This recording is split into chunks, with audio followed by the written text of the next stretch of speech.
बच्चों, हम समझ रहे हैं आयोनिक बॉन्ड का फॉर्मेशन, जिसकी पहली स्टेप होगी formation of gaseous cation.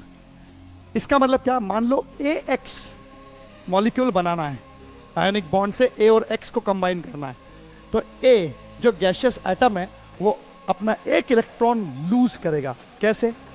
Atom में से इलेक्ट्रॉन बाहर निकालना तो उसे एनर्जी सप्लाई करनी पड़ेगी, तभी वो इलेक्ट्रॉन हायर एनर्जी लेकर बाहर आएगा।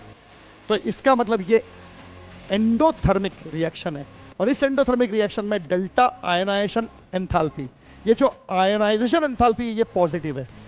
अब अगली स्टेप होगी फॉर्मेशन ऑफ गैसियस एनायन। अब कैटायन बन चुका, अब नॉन मेटल जो है वो इलेक्ट्रॉन गेन करेगा।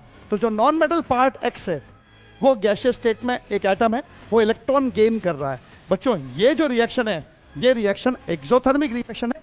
इसकी जो इलेक्ट्रॉन गेन एंथैल्पी है वो नेगेटिव एंथैल्पी है, -y किलो जूल पर मोल।